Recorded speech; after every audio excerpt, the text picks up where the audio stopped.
What's up, Duke fans? Welcome to the Devil's Den podcast. I'm your host, Josh Smith, joined by co-host Raul and Shu. Coming back to react to Duke's big win in the Garden. So Duke beats Kansas 78-66 Tuesday night, 15th installment of the State Farm Classic. We might have covered this. I wasn't exactly sure. So they let us know that Kansas at the time had the all-time winningest record. I think after this one, now we're both tied.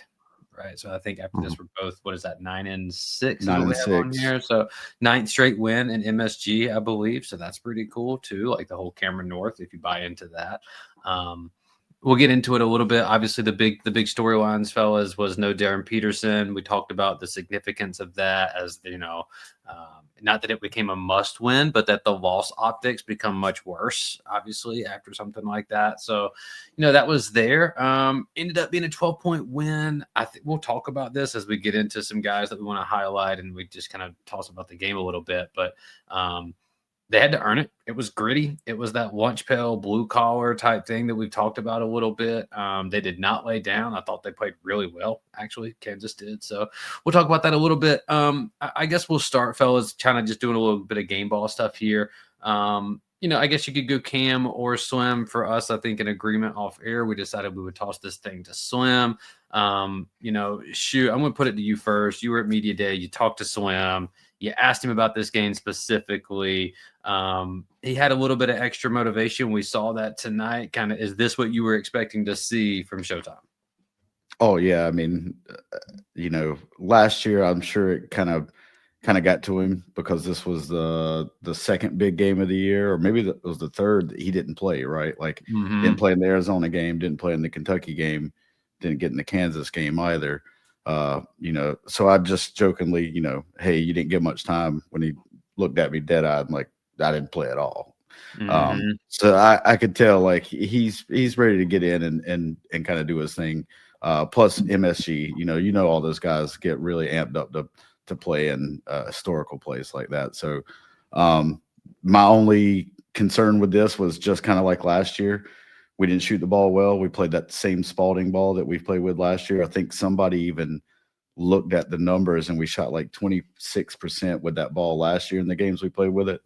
Ironically, we shoot 26% from three last night with it. So kudos to Slim. He still knocked down 3 of them, and 2 of those 3 threes that he hit were massive. Yeah, and we still haven't seen like quite. I think there was one game we saw where he hit like 3 or 4 like in a quick succession. But we haven't seen like the flamethrower bit yet. Right? I thought we might. We've had a few of these like first, second play Slim threes that have went down. Obviously across a long game, he's not going to play the exact same. But I'm still waiting for that. Like, do we get like a Slim can go for 40 type game here? I haven't quite seen it yet, but he's playing really well. Raul, what did you like from kind of Slim in the Garden here? So was that our second game of the year with the Spalding ball? Yeah, we played, what was it, Texas, I guess? Texas and Evan shot well in that one too, right? That was the game where he had 23? Yeah, he went off, yeah. So apparently it bothers all of our players except for him. Another little funny note here. Shoot. Yep. Another little funny note here. When Duke played Illinois last year in the Garden, of course, everybody remembers that game because Duke won 110-67. It was just a rout. Evans had 17 points in that game, 5 of 8 shooting, 3 of 5 from 3. So clearly he likes the Garden a little bit as well. But yeah, I really liked his all-around game. Obviously, he was, like we said, he's the only one who could really make a 3. So that was big. He took that charge, which was a huge momentum shift. At that point in the game, I think Kansas had a chance to cut it to like 2 points or something. Evans had just come off a screen and missed an open 3, but then he's able to get back in defense and, plant himself very, very squarely. Like that was undeniably a charge. So that was it's hard to take charges in today's, now they especially in this game, dude. Like 2 of the continuations they got in the first half, and I'm all for I have been all for adding more continuation to the college game. But my God, the one that Trey White got in the first half was dude, that was so clearly on the floor, and he's 3 extra steps flailing, puts it up, and it's I don't know, man. There was some of that stuff there, but yeah, I mean, Slim was great. The charge was huge. We needed it because him and Cam had just missed, I think, back-to-back threes or something in that dynamic. And I thought too, man, like the tip out defensive rebound he had was like up there for play of the game. Like he didn't get his hand on it, but he like deflected it out. And I think Caleb or Nick or somebody came down with it. A lot of big plays made their way. I thought too, one of the worst calls of the game came against Slim where like Council's driving on him. And it's like, it's just a no call. Like he just throws his body into Slim. Yeah. Like that's an AM. That was an AM1. Not an AM1, dude. He didn't jump into you. The replay clearly shows Council's step left to kind of like give himself a little umph, which, you know, that's what you do, right? Like that's how you get the call. But I didn't think it was bad defense from Slim, though they were picking on him a little bit earlier in the game. And I thought the second half, he really, especially the last like 10 minutes, he was just great defensively. Speaking of his defense, he obviously was part of one of the best sequences of the game. He blocks Rosario's three. Yeah. And then Cam gets the ball and throws like a 3/4 court outlet pass, and Isaiah gets, you know, the runaway dunk. And I think that like put us up for the first time or something like that. But it was during that big first half momentum swing there. I think that put us up 5, right? I think that was right put us up 5. 30. 35-30. Yep. Yeah, That's towards it. the end of the first 35-30. And I almost couldn't tell if he had like, did he make it? Did it not? Because it was so fast in real time. Like Rosario was just running after him. Thank God he did hang on the rim because I thought that he was about to get Wendell Moore there a little bit and just straight taken out. You know, I hate how players are almost afraid to hang on the rim because they're afraid of getting a technical for that. But it's the safe thing to do. You know, so he did the right thing there. For sure. I mean, that outlet pass, we'll talk about Cam next, but like, I think for me, the culmination of the season would be like, I need that play, but I want like an outlet pass to a no dribble Slim transition 3 where he just like hits him in stride. He just catches it and like just transition 3. Just those two work together well. I mean, you know, Slim hit that kind of fading away against the shot clock 3, which Raul was talking about offline. But for me, the play, and it was kind of Cam and Isaiah, the one the set that we ran right before the half. Like Cam has the ball top of the key. Slim comes up and kind of does that ghost screen where you think that he's going to set a screen for Cam to roll off of it.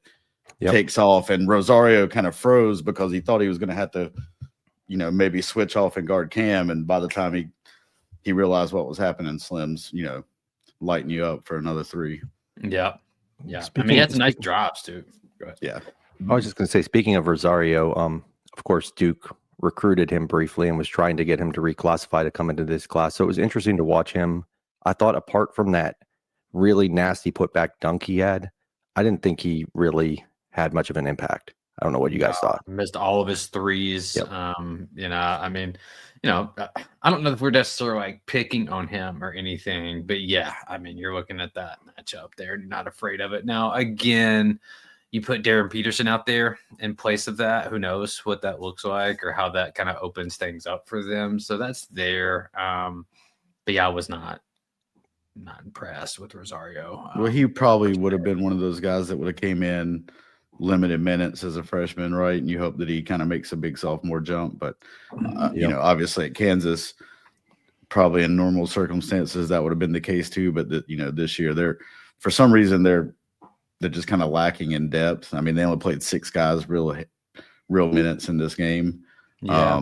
You know, so obviously Peterson being out for the foreseeable future, that's kind of big for those guys. Yeah. Even last year they were 21-13, so not like an amazing season. And this year just seems like apart from Peterson, their talent level is way down. I mean, Flory's really good. I'm sure we'll talk about him when we get to the big men, but you know, other than him and Trey White, those were the 2 guys that really just kept Kansas anywhere within striking distance. Yeah. Trey White really was the one for me. I know Flory was great and what he was able to do, but like, you know, we got in foul trouble a little bit. Like he only plays 29 minutes. It was White for me that was the thorn, right? Yeah, just continually making plays.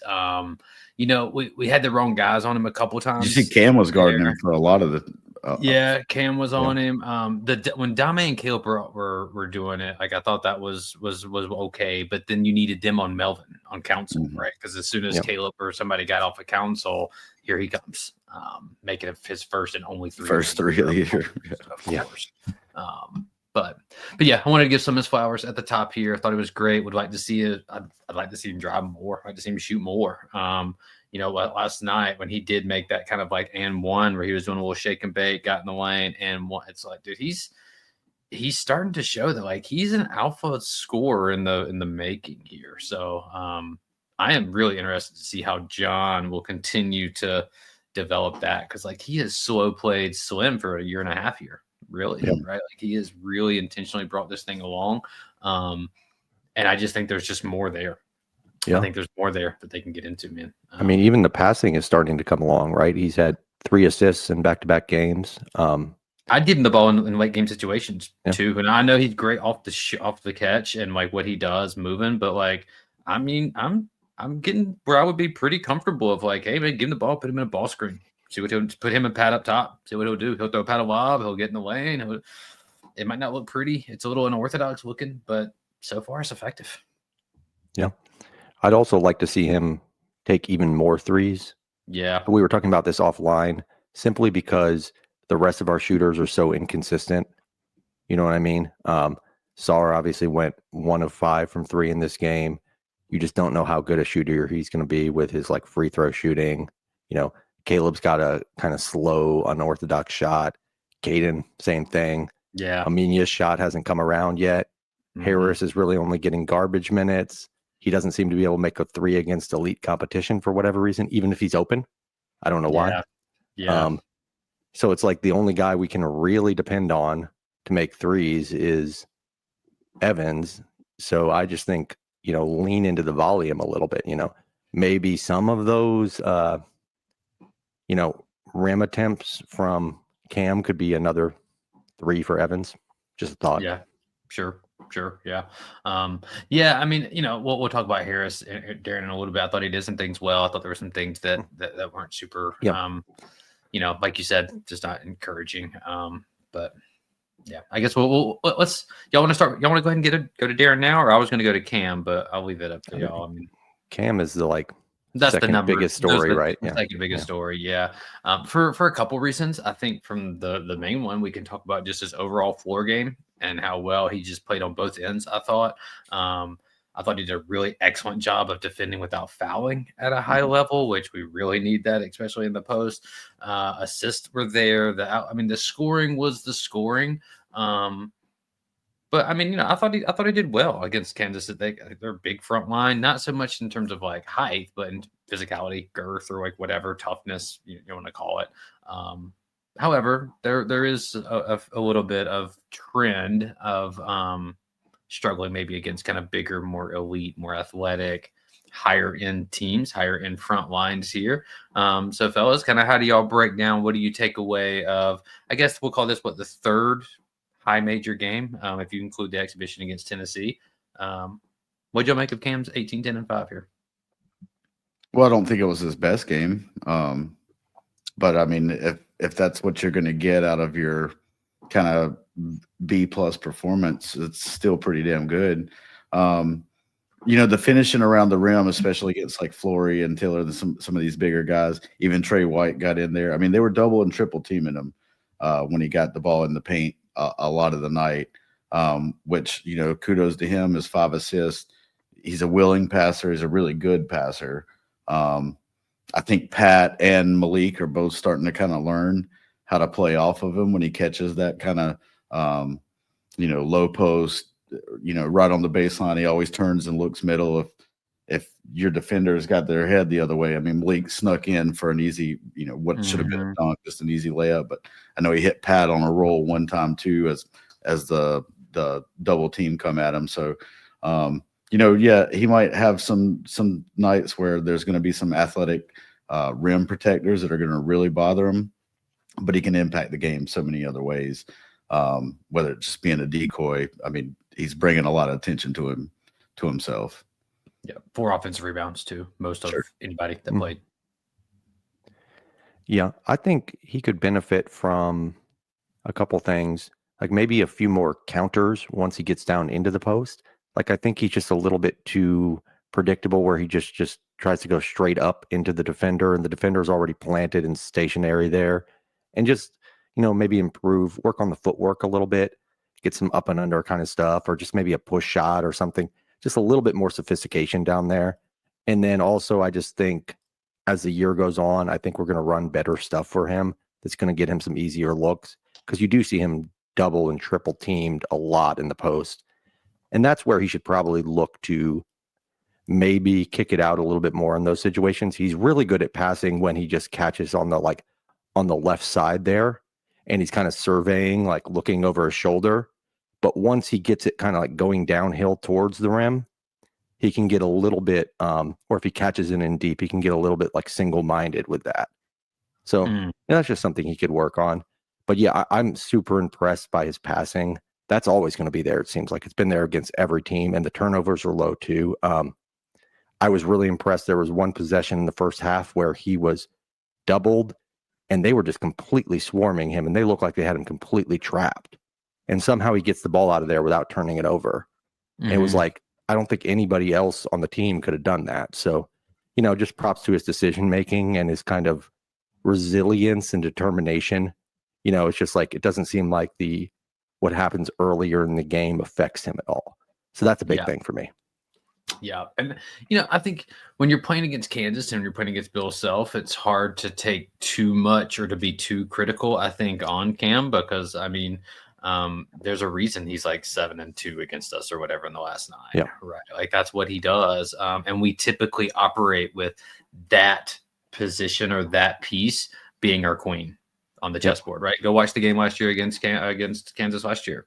Look what they did to Coop. I think Coop had like 11, 12, 13 points, maybe, right? They completely try to take him out of the game. We struggle. They do this every year. That's like, he threw probably 5, 6, 7, 8 different defensive looks at Cam last night. And I thought, he was steady and did a good job of kind of countering and trying to answer that in real time while still being semi-efficient, like not inefficient. Yeah, we should say that I thought Kansas's defense was really good, especially in the first half.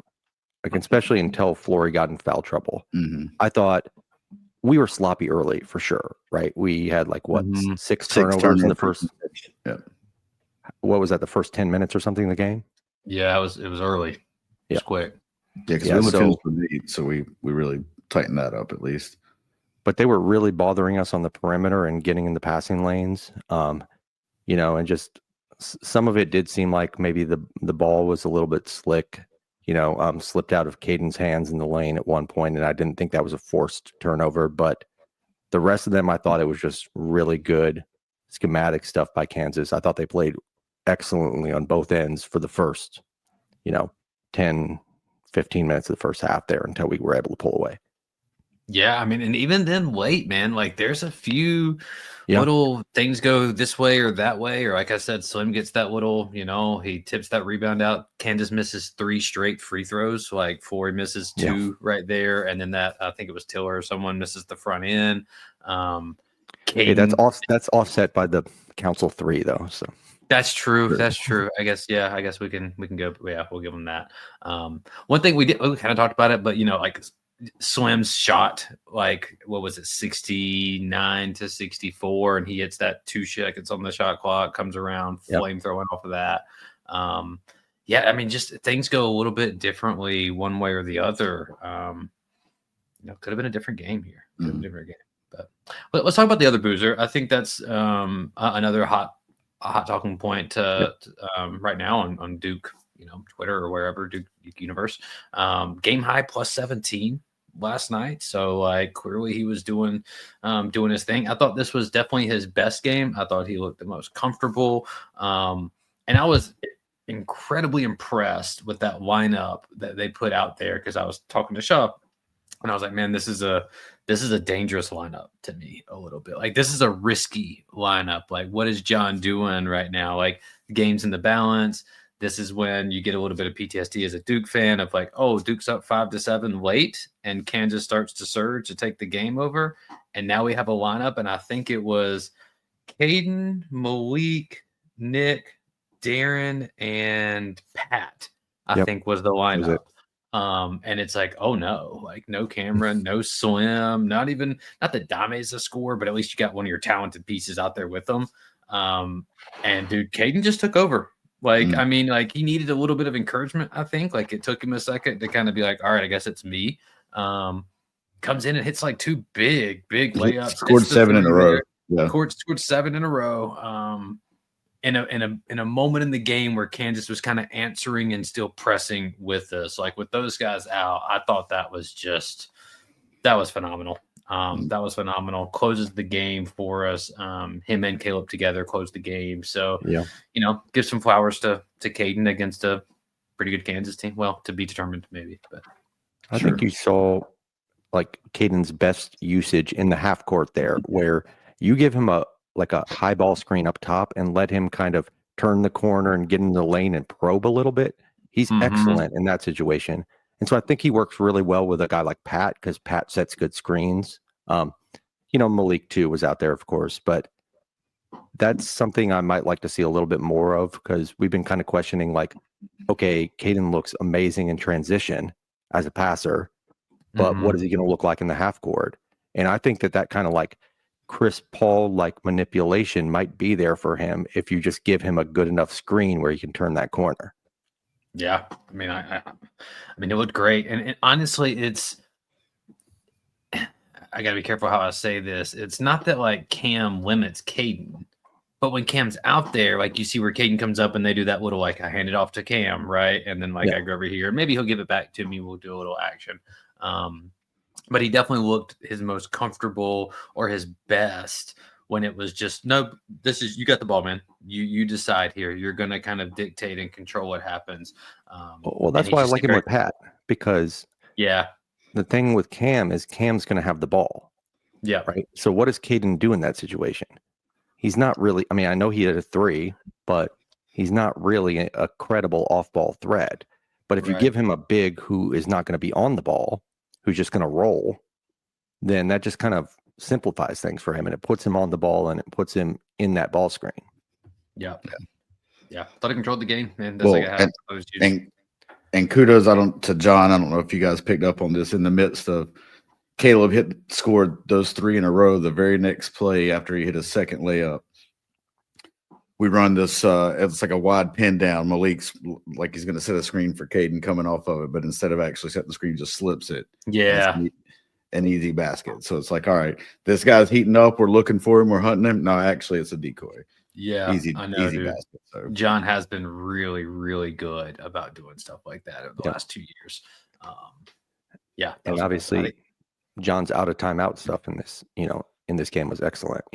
So yeah. I mean, neither team was really allowed. Like once we stopped turning the ball over, neither team was able to get out and run. It was a very much like a grindy, gritty affair. I mean,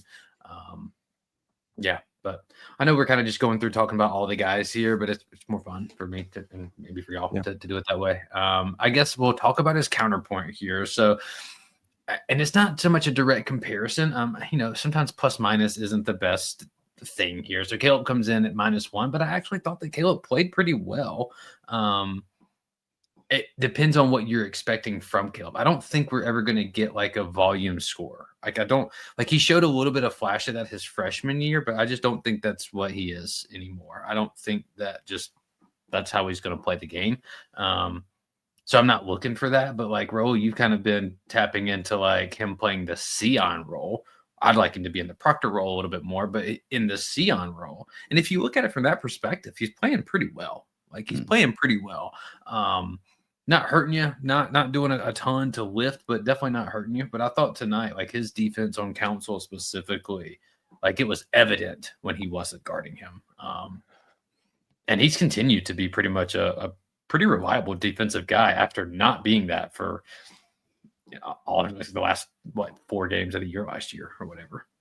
Yeah, I thought, and again, not to pick on Cayden, but Council just wiggled right around him for a couple layups. But when Caleb was on him, he's really using his body to get into him and turn him back towards the sideline, not give him a direct lane right down to the basket. So I thought Caleb played well. I know he hit 1 3. We made we make 7 or 8 threes overall. Made 7 threes. Yeah. Slim had 3 of them. Okay. Dame had 1. Dame had 1. Caleb had 1. Cam had 1. Yep. Yeah. So.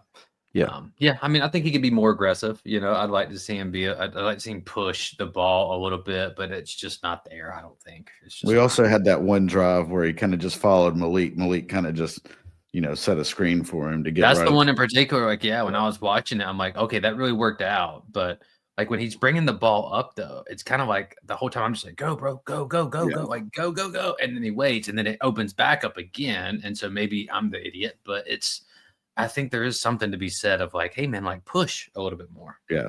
Go push. Like when he does it, it looks fine. Like it looks okay. Now rim finishing is still to be determined, but yeah, he's just a pretty cautious player, especially this year so far. It's like, what is he taking 3 or 4 shot attempts a game? So it's just, he's not giving you a ton on offense.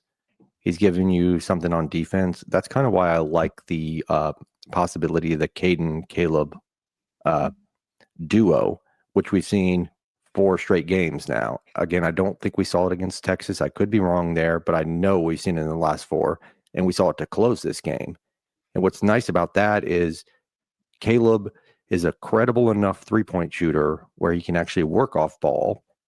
Caden is the better on-ball player, but that leaves Caleb out there for his defense. Whereas if you just replace Caleb with Caden, you lose Caleb's defense. But if you have them both out there together, I think you kind of get a little bit of the best of both worlds. Now, of course, that comes at the expense of Sarr, who was on the bench. So it kind of remains to be determined. Like, I guess you have to do it like night by night. Is this a good Sarr night or is this not a good Sarr night? Right. And then kind of see from there. But it's just an interesting thing to keep an eye on. Yeah, I mean, I'm not going to continue to harp on it, but I would like to see him be a bit more aggressive, right? Like he should have a bit of a meteor shot diet than like Khamenia, for instance, right? Like, and they're about the same. And it's kind of like, okay, man, like let's, Shar shot more threes than you have. You and Nik have shot the same amount of threes. I'd like to see that kind of, increase a little bit. The fact that he's shooting 44% from 3. So like, hey, let's maybe. I mean, wasn't it his freshman year of the State Farm game? We played Michigan State. He had like 16. I think he hit like 4. I think he had 18, right? Like, 18. Yeah. I mean, I just think like it's pretty telling that Sarr was more offensively assertive than Caleb was in this game, despite Sarr being a freshman and being pretty offensively limited. Now, you can question whether he should have been that assertive, but I thought he had a little bit bad luck on that one transition push there. I don't think it went off him when they showed it on the replay. It was like, nah, it didn't. Yeah. But and then he did have a nice and one finish as well. And then, okay, he took a bunch of corner threes and he missed most of them, but that's fine. That's a good shot for him, I think. But yeah, I mean, I think they were almost all corner. The one that I really wanted him to make is I think Cam had that like excellent pass. And Maliq just sealed it perfect for him, man. And it was like, oh, make that for me, bro. But I thought his best play was the wraparound to Pat, dude. Like his movement that was so beautiful, man. So incredible that like I thought he lost the ball out of bounds. I thought I was like, what the fuck happened, dude? Well, I mean, I think he was going up to lay it in, and then was just he like, just kind of like, he just kind of like tapped it over there, and I was like, which was such a better decision because he was not going to finish that. No way. But yeah, that was nice.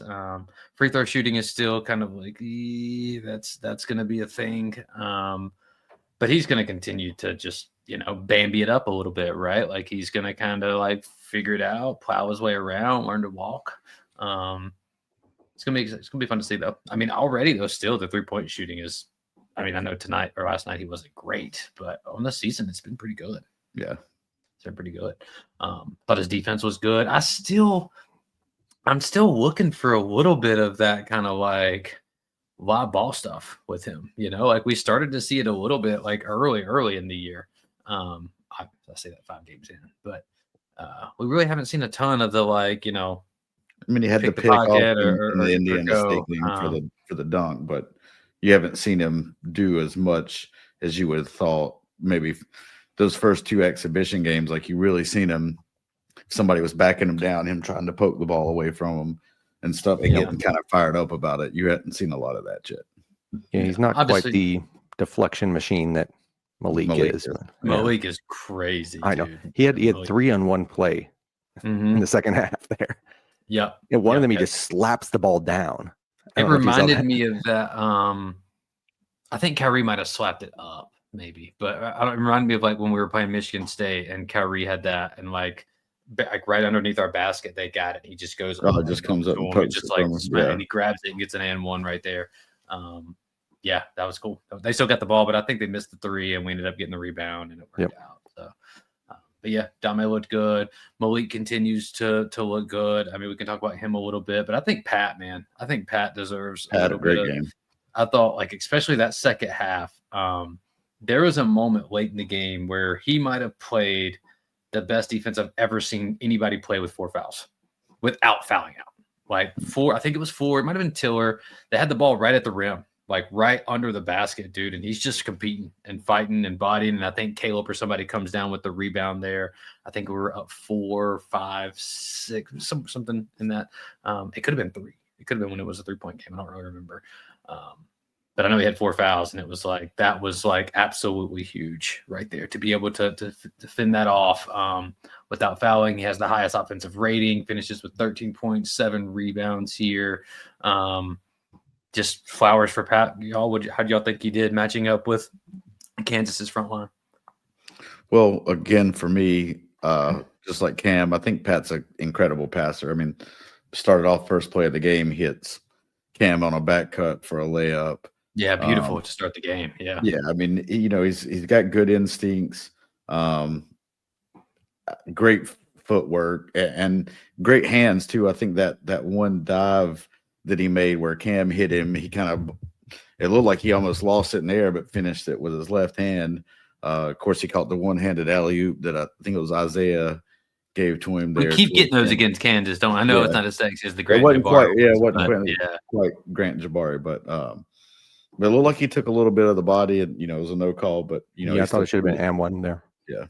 Most impressive part about that is he got right back up and stormed back down the court and then got a stop, and it was like, dude, that's the piece right there. Mm-hmm. Can I mention low key one of my favorite plays of the game from him was when he falls down and he tangles up Rosario's legs purposefully so that it's a 4-on-4 instead of a 4-on-5. Yeah. And I didn't catch it till they showed the replay, but I was like, that is such a Pat move, right? I know. Like, it's risky because you could easily get a foul from that, but yeah. We kind of slowed it down and didn't do anything with it right then. But I noticed that. I noticed that as well. Pat's got a little spark to him, if you will. In games like this, but I thought he did well defensively too. I mean, Flory was Flory. Like Flory was a beast, dude. I mean, his athleticism, I thought, was just absurd, man. Absurd. That one play where he steps up and under and then somehow dunks it didn't make any sense to me. Yeah, to start the set was that the one to start the second half when like Pat did not like he looks like he's gonna pass and Pat like hedges out and he just turns around and goes up and under. And it's like, where is like I thought they used the rim as like a barrier, like incredibly well against us. Like the Trey White guy was doing it some, but Flory was like, he did it all night long. All night long. We were just like you said, he's only got one hand. I mean, he's not using his right hand for anything. No. I mean, we know it though, right? Yeah. So it's like, well, what's the deal? He was incredible, man. Besides the big dunks he had, because I think he had 3 like monster dunks. Because he has that one. He had the one where Dame went for the steal and then completely got disoriented, and then Flory just takes off down the lane. Yeah. And then he had one more just later, just going down the center. On Cam. That was But I also thought his touch was impressive too. Like I know you were saying he only has one hand, but he had some like little like touch shots around the rim that impressed me as well. Yeah, I mean, I thought it was good, man. I mean, he only finishes with 14, but if he doesn't get in foul trouble, like he could have really changed 25 on us. Yeah, he could have really changed this game, and we had nothing for him. He was the physicality from him and Tiller were clearly bothering us a little bit there. Cam makes that late layup, but it was almost like well, I thought he was are you gonna dunk it? Then maybe you're not gonna finish it at all. And they were just in our head a little bit. I thought a little bit. Yeah. I will say though that like I don't think it was a fluke that Flory got in foul trouble. That has been a strength of this Duke team so far this year. We've kind of harped on it, right? Like how often the team is going to the free throw line, how many fouls they're drawing. We've got obviously two big men who do a lot of their scoring at the rim, but then we've got several guys on the perimeter who are just good at drawing fouls, like between Dame, Evans is getting much better at it. Khamenia is pretty good at it as well. So, that's something I think it's going to be a theme we see all year, and we're going to hear like opposing fan bases complaining about it, right? They only won the game because of free throws, or they only won the game because this guy got in foul trouble. But that's the strength of the team. Yeah, and it's clearly too of like a little bit of how we're playing as well, right? Like a lot of the actions that we're running are these like hard paint flares, and we're just throwing it to a guy and he's catching it and going up. Well, you're gonna get fouled a lot doing stuff like that, right? Like you're just gonna get fouled. Just a lot of great cuts. On his, but a lot of great cuts. Not a ton of like one-on-one driving, where where the defense can just set back on you. Really, only Cam is kind of doing that. Really, I mean, he's not even doing it a ton. So, absolutely, yeah, we're just not getting our offense that way. We mentioned Darren earlier. I want to talk about him very briefly, just because I love this kid, and I thought he played well. But like, there is something about like when we're playing the competition, man. Like the threes just don't drop. He had one where I was like off an offensive rebound, and Cam, Maliq, Pat, somebody was there. And they just kind of turned around and just gave it back to him. And he came back around the curl and shot it. And it's like, dude, that one's got to go. That one's got to go, Darren. That's your shot. It's got to go. And he just can't get one to drop. Do y'all think there is any like Joey Baker syndrome in this a little bit with Darren? I've noticed sometimes that like, man, maybe you should just lean in to just being the shooter and don't try to put it on the floor as much, or don't try to do as much of the like, I don't know, man. I don't know. I think I mentioned something to Ben on the thread about like I'd rather him, if he is going to put it on the floor, one dribble pull up. Like he's getting to the rim, and he's going to play below the rim. A lot of times he's getting met by bigger guys and just hoping for a foul, but it doesn't always end well. So I'd rather see him either just shoot the three, that's what we got you out here for, or pump fake it. One dribble, get into a rhythm, nice little rhythm. Because he gets really low on those draws, man. It feels like he almost always ends up having to like kind of like do a gather or like a hop to like not fall down or something, right? And so then it like gets broken up on him and he gets like tied up or it doesn't go well. I know he's technically 6'5", but he looks smaller than that when he's in the lane because he just doesn't have like he doesn't have a lot of lift. He stays real low too. He stays real low, real low with the dribble. Yeah. I will say in this game, I think he drew 2 fouls. I know one was like a shooting foul where he took 2 free throws, but I think he drew another one as well. So his drives didn't end too badly in this game, but yeah, I mean, you want to see him make some of those corner threes. It's like, dude, we saw you hit 17 straight threes. Like you had 2 that were essentially practice threes there. Like those have got to go in, MSG is known as, I know we had the Spalding ball and all that, but it's known as a place that like shooters actually like. He's seen Steph Curry go off there and stuff like that. So, Isaiah had no problem with it. He really needed to bury that open one. There was one he had that Cam sent a little too high and didn't really get the kind of like if he would have put a little more oomph on it, I thought, and Darren swung it, and I think that ended up being the Dame like M1 or something like that. But yeah, I don't know, man. I don't know. It'd be nice to see him kind of click for him. I thought some of these bigger teams. I know we've gone through like basically everybody at this point, but I thought Khamenia played well. Yeah, I know it wasn't a loud game, but he had the putback. He had that nice drive for the up and under. Double seal the guy, use the rim. Yeah. He was out there during that kind of funky lineup that I thought really held their own. I thought he played great defense. He's pretty good with like knowing where to be on the court and like making himself big and making the right rotations defensively. And then he had that great cut where Maliq put a little bit too much zip on the ball. Yeah. He would have had a layup. He bobbled it, but managed to catch it, made the right pass where he swung it out to the corner to Cam. Cam swings it over to Kaden. Kaden gets the 3. So, Yeah. that, Nik gets a hockey assist on that. Yeah. Speaking of Dame, should have caught that one too, man. I know Maliq. I was Maliq, you didn't have to put that much juice on it, bro. Yeah, but if Dame catches that, that's a dunk. That's a dunk, yeah. Yeah, man. Unlike Cam, Dame can dunk that. Yeah, Dame is going to dunk that. Yeah, for sure. Yeah, dude. I thought Khamenia played well. He's a guy that's just he can impact you in any category, right? Mm-hmm. And so I think the only thing is we really need the shooting to start to kind of pop a little bit. There was that one 3 that he took, and I don't really know. You probably have to ask John, but like something's not right there, right? Because like he flares out, and it's like, okay, you either have to kind of hand that off to Slim, but like to me, it's like Slim shouldn't be there in transition, right? Like either Khamenia shouldn't be there or Slim shouldn't be there, because that pass that Cayden makes should be Khamenia shot in the corner, or Khamenia needs to get the hell out of there, and that should have been Slim shot in the corner, right? But instead he catches it, and Slim's already deep corner, so he has to take that like short corner, like that wing kind of /3.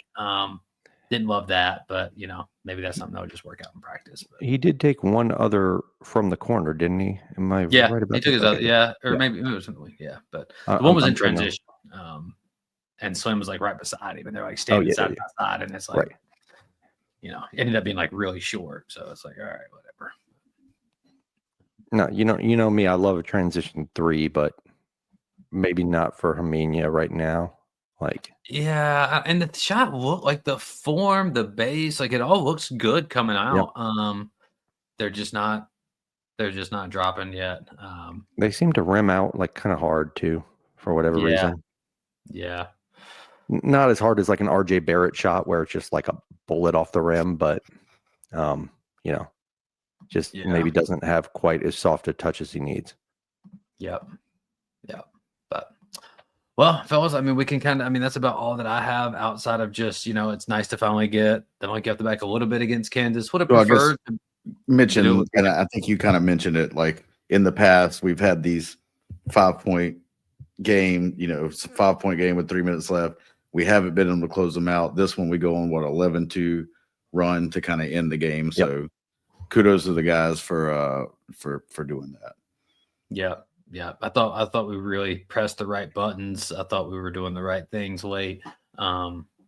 Executed well, finished it out. But Kansas obviously is in a little bit of a questionable period themselves here. So we'll see kind of going forward how well this looks a couple months from now. But as it is, I mean, we're 2 out of 5 of our big kind of non-cons here, 2-0. So you take that and you get ready to look into the Brotherhood run here. You get Niagara, Howard coming in before you go to Chi-Town and play Arkansas. So happy for the win. Arkansas was just in a literal fight. Got no literal fight with Winthrop. With Winthrop. And the literal fight.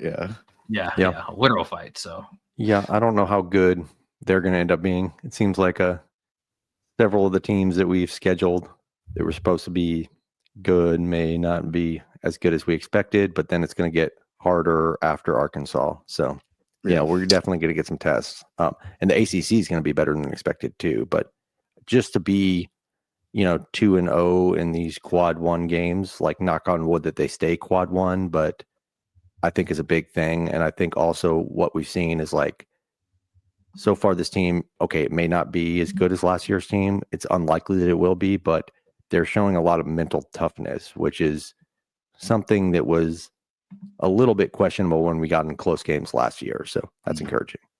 Yeah, for sure. Well, as they do come back for the Brotherhood run, fellas, they play Niagara Friday. Again, these 2 games should really be more about like rest, lineup fluctuation, flexibility. You try some stuff out.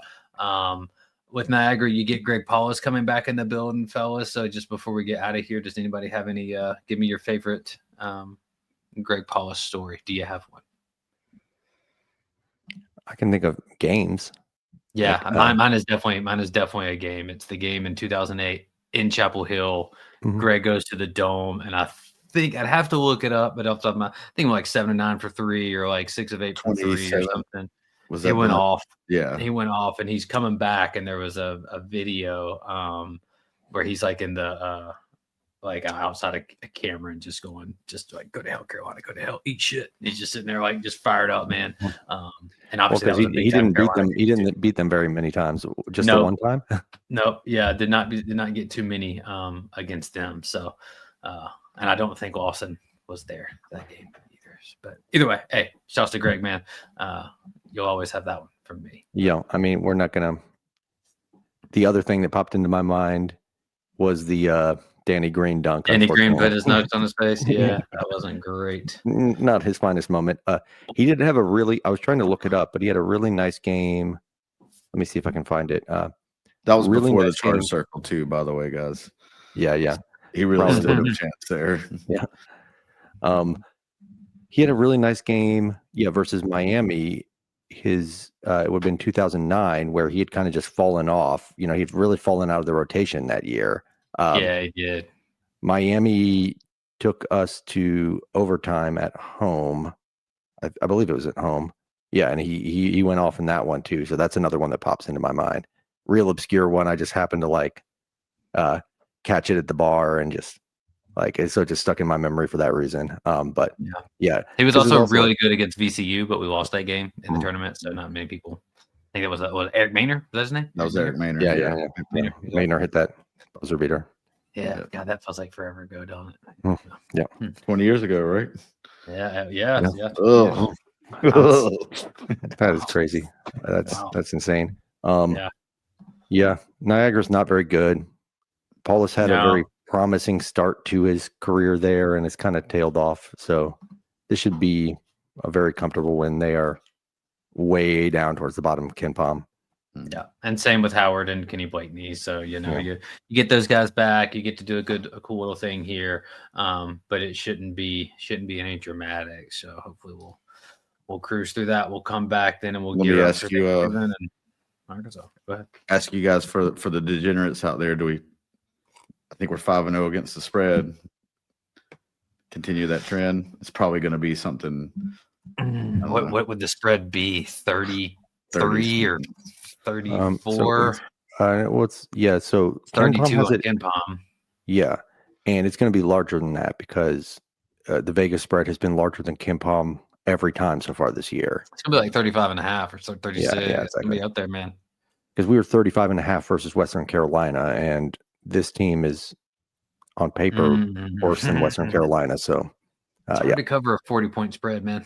It's hard to cover a 40-point spread, man. Well, especially the week before Thanksgiving, and we're, like you guys said, probably just coming back from New York, probably trying to get some rest for the guy, not run them into the dirt. Yeah, and we got we probably got Arkansas a little bit on the mind, and so I'd probably take the under if it's 35.5. If it's 32, I would go over, I think, but I don't know. Yeah, just if it gets up towards 40, it's like, you can just have a late run from some of their walk-ons or something after we yank everybody, and it's just like, we'll see if Iffy and Jack Scott do their job, but I'm not. Yeah, it'll be gonna be a tough line there. I'm personally probably staying away from those, but hey, hit it if you take it, right? We've so far we've done well, but only thing else I got, y'all, is if you haven't checked it out, I would definitely go. And this is maybe just for my age group here, but the Boozer J Will Brotherhood podcast they just did with MSG, that one's worth checking out. 01 was a hell of a time, man. Special team, special group, special run. And speaking of booze, man, that dude's got like the best beard line I have ever seen in my life. Like, it doesn't even look real. Like it's just might not be. It might be a Jaylen Brown situation. I don't know, man, but I feel like it is. Just run by him and see if it smudges off him. Caden and Caleb have great hair genetic going on too, man. They got good lineups going too. So, Carlos is looking good, man. Yeah, dude. Yeah, he's killing it out there. So shout outs to Booze, shout outs to Jay Will. Obviously, we appreciate you all. So in the meantime, rate, review, subscribe. You can email us at TheDevilsDen.pod@gmail.com. You can find us on X/Twitter at DevilsDenPod247. Keep the faces strong and the rev high. Go Duke.